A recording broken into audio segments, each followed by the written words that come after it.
Just in March of this year, we had a wonderful piece of evidence come up from Senator Carl Levin's minority report to the Senate Permanent Subcommittee on Investigations, and it was a report on correspondent banks and money laundering. Now, this is a story from the Washington Post dated February 5th.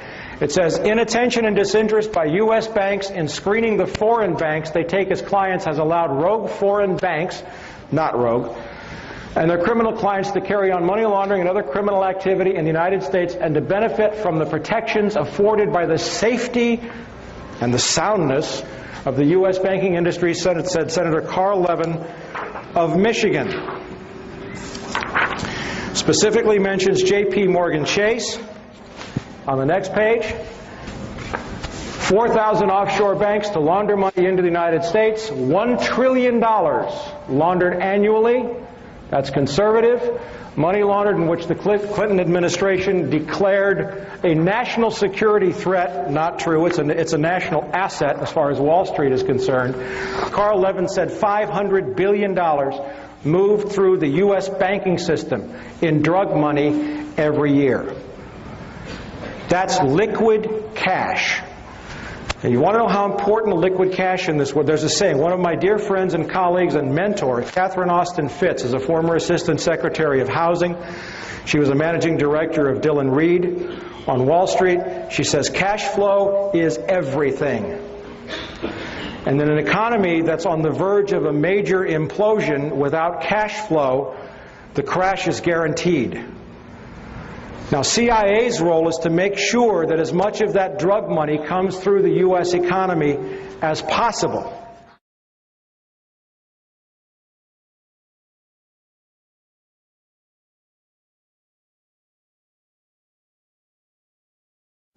When I was a little girl, I grew up at 48th and Larchwood in West Philadelphia, and the Solari Index was 100%.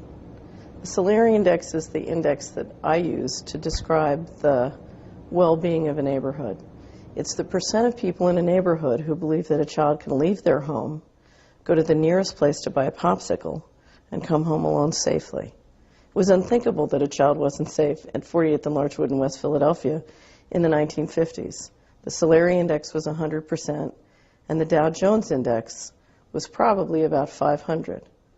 Today, it's reversed. The Dow Jones Index is very high at about 10,000, and the Solari Index is at very low in West Philadelphia and very low throughout the United States.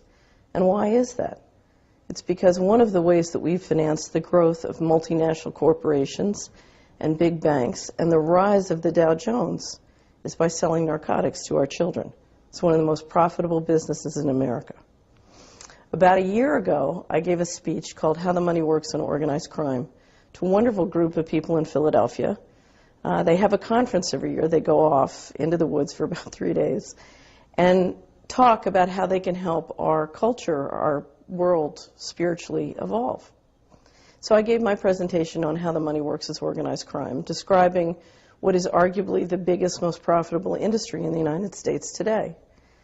And towards the end, we were discussing the fact that the Department of Justice estimates that the United States is the leader in laundering organized crime profits of about $500 billion to $1 trillion a year. So I asked the audience, what would happen if we stopped being the worldwide leader in laundering $500 billion to $1 trillion a year?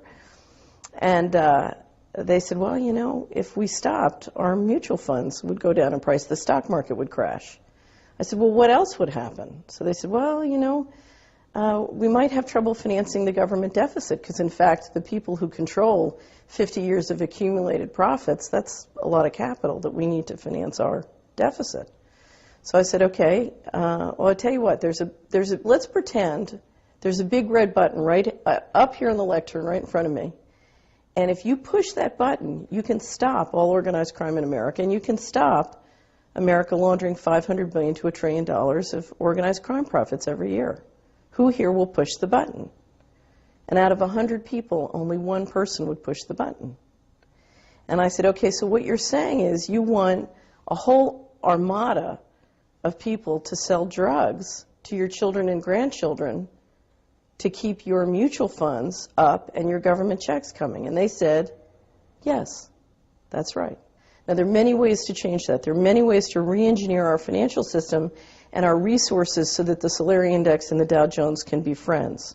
So that when we get the Solari Index to go up by making sure our neighborhoods are safe for children, the real estate can go up in value, the small businesses go up in value. There are many ways to make the Solari Index and the Dow Jones friends. But before we can do that, before we can have that conversation, we have to face what's happening. We have to face that we are addicted to drug profits, because if we can't face it, God can't fix it.